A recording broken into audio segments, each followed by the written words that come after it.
जय हिंद दोस्तों। लोकसभा चुनाव जो है बहुत ही नज़दीक आने वाली है और जल्द ही जो है मतदाता अपनी मतदान करना चाहेंगे और मतदाता अपनी मतदान को बहुमूल्य कीमती वोट देकर के किसी न किसी सांसद को किसी न किसी सांसद को संसद भवन तक पहुंचाने में सफ़र का एक अहम योगदान देंगे।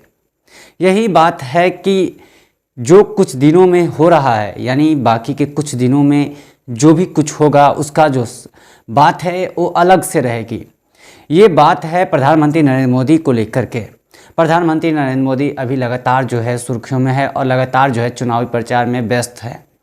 उन्होंने कुछ दिन पहले ही, यानी कुछ दिनों पहले ही उन्होंने कहा कि हम एक ऐसी जो संगठन बना रहे हैं जिसमें कई तरह की चीज़ जो है आपको देखने को मिलेगा, जहां पर दुनिया के हर एक ग्लोबल जो अथॉरिटी है उससे हम किस तरह से मतभेद के सौंदर्यीकरण को काम कर सकते हैं। जिस तरह की हमारी अब ऊपर की पीढ़ियां आगे बढ़ रही है, हम जिस तरह की एक्टिविटी को सक्रियता दिखा रहे हैं वो हमारे अनुकूल में कैसे दिख रहे हैं, ऐसा ही सवाल प्रधानमंत्री नरेंद्र मोदी ने कहा।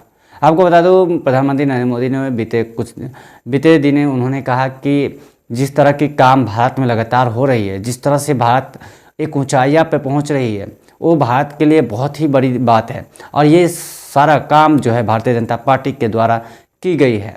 भारतीय जनता पार्टी के द्वारा इस फैसले को निर्गत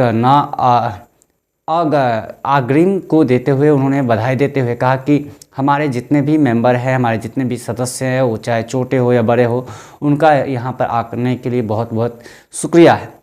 उन्होंने पश्चिम बंगाल के दौरे पे उन्होंने कहा कि जो लोग चाहते हैं कि हम बदलाव देखने को नहीं समझते हैं, उनको हम एक बात बता देना चाहते हैं कि जो लोग किसी एजेंसियां की टीम पर जो है पत्थर फेंकवाते हैं या पत्थर चलवाते हैं या गोली चलवाते हैं या उन पर हमला करवाते हैं, हम उनकी अब खैर नहीं रहने देने वाले हैं।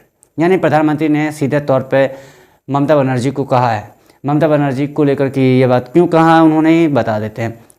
कुछ दिन पहले ही जो है वहाँ पे ईडी और सीबीआई की टीमों पर जो है हमला हुई थी और उस हमले में जो है 2 लोग घायल हो गए थे। 2 जो एजेंसियाँ की यानी ईडी की और टीम के जो 2 लोग थे उनको जो है प्रमुख लोगों को चोट लगी थी और वहाँ पे गाड़ी को तोड़-फोड़ कर दिया गया था। उसके बाद जो है लोग सवाल उठा रहे थे कि वहाँ की सरकार किस तरह के विचार को देखते हैं, वो कैसे अपने अपने राज्य में जंगल फैला रही है। यही बात रही है कि एक और आप उत्तर प्रदेश को देखिए और एक और आप पश्चिम बंगाल को देखिए, जहाँ पर चलती है सिर्फ और सिर्फ तानाशाही का खेल। वहाँ पर चलती है सिर्फ और सिर्फ जो लोग बात करना चाहते हैं, जिन्हें वहाँ पर सक्रियता के साथ में जीना होता है। यही बात रहती है कि पूरे साल भर हम चुनाव में व्यस्त होने के कारण भी हम उसे देखने के बावजूद नज़रअंदाज नहीं करें। उन्होंने साफ तौर पे कहा है कि जो लोग एजेंसियां चाहे किसी भी दंगे को अगर उकसाना चाहते हैं, हम उनके अभी खैर नहीं रहने देने वाले हैं।